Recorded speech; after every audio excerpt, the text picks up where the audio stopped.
Assalamualaikum warahmatullahi wabarakatuh. Bismillah, alhamdulillah, salatu wassalamu ala rasulillah wa ala alihi wa ashabihi wa mawala wa la hawla wa la quwwata illa billah. Asyhadu an la ilaha illallah wahdahu la syarika lah wa asyhadu anna Muhammadan abduhu wa rasuluhu la nabiyya ba'dah. Amma ba'du, Allahumma 'allimna ma yanfa'una wa anfa'na bima 'allamtana wa zidna ilma. Allahumma alhimna rushdana wa ftah lana qulubana wa hdina siratal mustaqim. Rabbi shrah li sadri wa yassir li amri wa hlul 'uqdatam min lisani yafqahu qawli. Bapak sekalian, jamaah salat Isya, salat tarawih yang insyaallah semua dirahmati Allah. Alhamdulillah, di malam yang ke 15 Allah Subhanahu wa Ta'ala masih terus berikan kita berbagai macam nikmat dan anugerahnya. Kita beriman, berislam, malam ini pertemuan kita semua dalam keadaan sehat walafiat. Dengan sehat itulah kemudian kita bisa menjalankan kewajiban kita puasa Ramadan di siang harinya, menjalankan qiyam Ramadan, tarawih di malam harinya, bisa tilawah Quran, bisa sedekah, infak, zakat dan amal yang lainnya. Tentu doa kita semua, mudah-mudahan semua amal kita di bulan Ramadan ini diterima oleh Allah Subhanahu wa Ta'ala. Salawat dan salam kita sampaikan kepada Rasulullah Muhammad sallallahu alaihi wasallam dan juga kepada keluarganya yang mulia, sahabatnya dan umatnya yang istiqomah. Tentu kita semua berdoa mudah-mudahan pada sekalian yang hadir kita semua termasuk umat Rasulullah yang istiqomah. Amin ya rabbal alamin. Masya Allah. Masih semangat sekalian? Bapak-bapak masih semangat? Ibu-ibu? Alhamdulillah. Luar biasa. Saya sudah muter-muter lah kalau sore malam itu. Di kampung saya sendiri juga sudah mulai maju. Maju bukan bagus karena softnya yang maju. Tapi di sini luar biasa, masih penuh. Alhamdulillah. Inilah umat Rasulullah SAW. Karena Nabi itu kata Aisyah radhiyallahu anha, kana yastahidu fi Ramadan ma yastahidu fi ghairihi. Nabi itu kalau sudah masuk Ramadan semangatnya bertambah dalam beribadah. Masuk kedua semakin bertambah, masuk 10 terakhir semakin bertambah. Alhamdulillah, kita ikut Rasulullah. Bapak Ibu yang dirahmati Allah Subhanahu wa Ta'ala, saya lagi bertanya lagi, kita semua ingin mulia apa tidak? Ingin mulia? Insya Allah. Karena kuncinya satu, hanya dengan Al-Quran dan Sunnah Rasulullah Sallallahu Alaihi Wasallam. Karena semua yang terkait dengan Quran dia akan mulia, karena Quran itu mulia, turun dari zat yang punya kemuliaan, Allah Subhanahu wa Ta'ala. Maka Ramadan itu sebenarnya adalah bulan sama dengan bulan-bulan yang lain, dia menjadi mulia karena dia bulan diturunkannya Al-Quran. Syahrul Ramadan alladzi unzila fihi al-Quran. Bulan diturunkannya Al-Quran itulah Ramadan, maka dia menjadi mulia. Rasul Muhammad SAW menjadi mulia, Sayyidul Anbiya wal Mursalin, karena kepada beliaulah Quran itu diturunkan sebagai kitab suci yang terakhir. Tuh. Jibril alaihissalam mulia, menjadi Sayyidul Malaika, pimpinan panglima malaikat-malaikat ini, karena melalui Jibril Quran itu turun ke Rasulullah Sallallahu Alaihi Wasallam. Dan umat ini kita semua menjadi khairul ummatin ukhrijat linnas, jadi umat yang disiapkan oleh Allah Subhanahu Wa Taala menjadi mulia karena kepada kita semua Quran diturunkan. Jadi kalau kita mau mulia, kita harus menjadikan Quran sebagai pedoman hidup kita. Insya Allah. Bapak Ibu yang mengenal Allah Subhanahu wa Ta'ala, Quran itu anugerah, nikmat yang besar, belum pernah diturunkan ke umat-umat sebelumnya. Tapi ingat bahwa yang namanya nikmat itu pasti akan dimintai pertanggungjawabannya.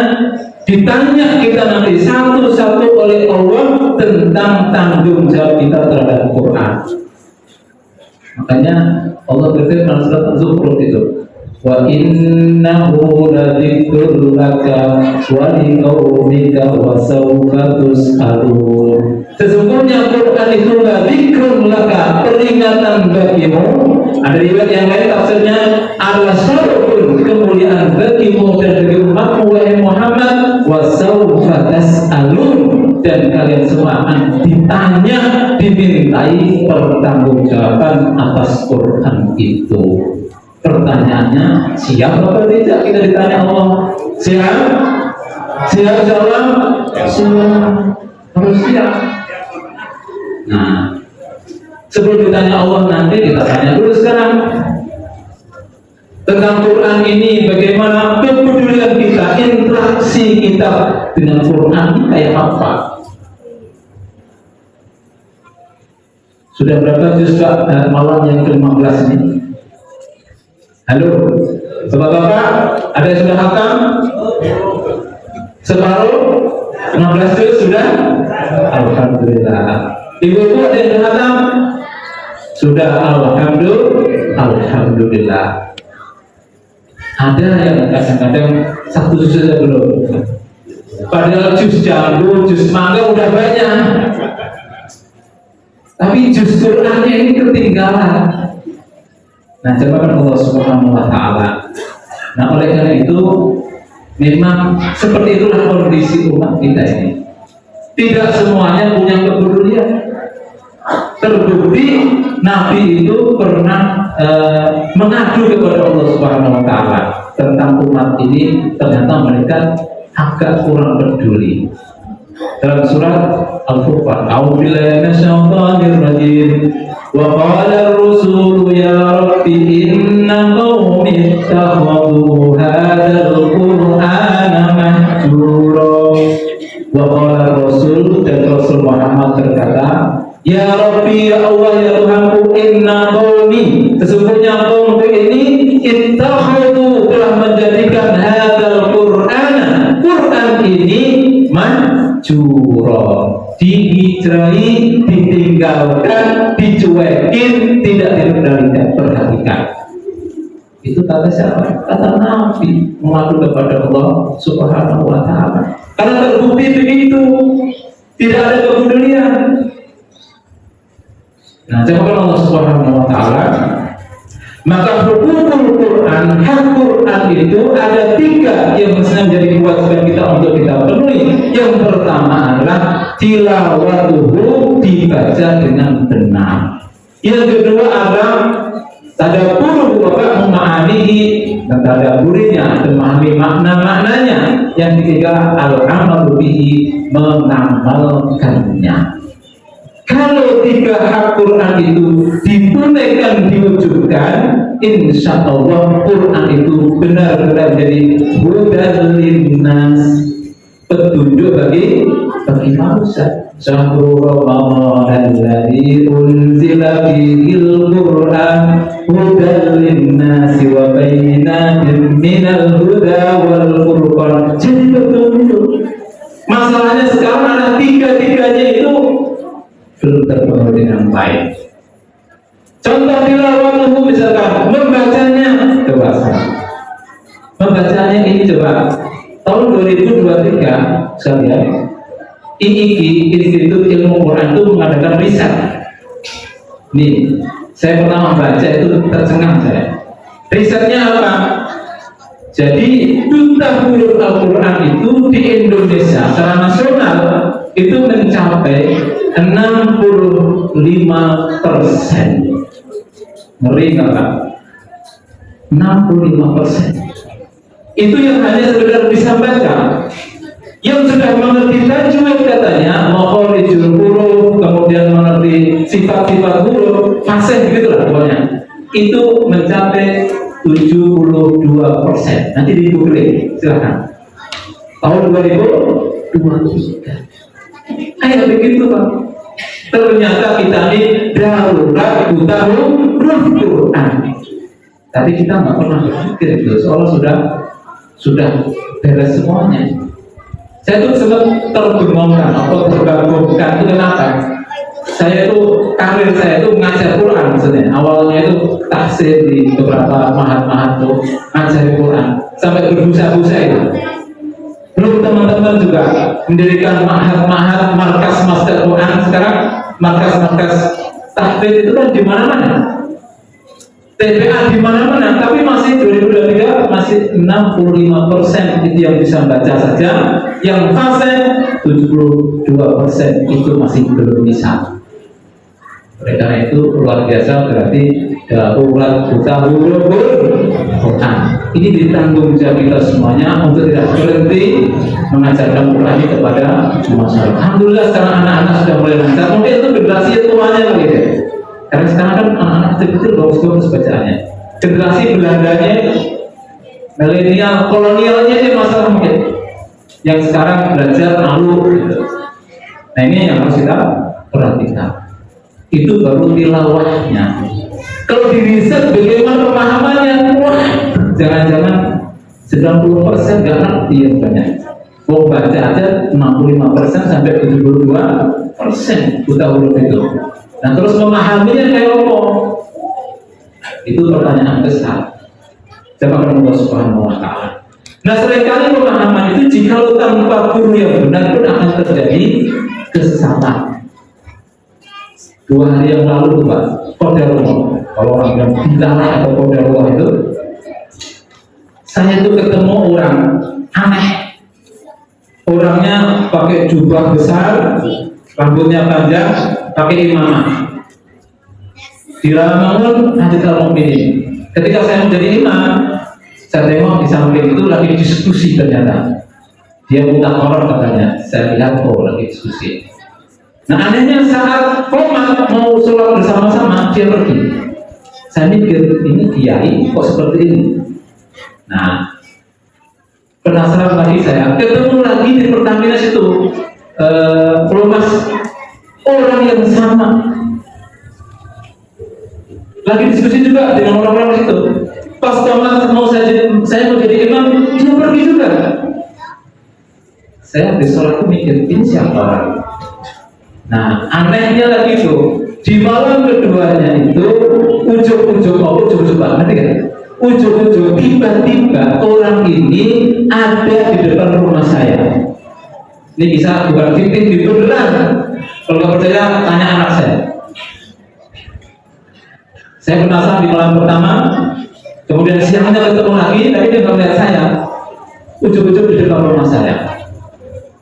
Saya kaget juga, Pak. Semalam di al-mu'minin ya, kok tahu saya.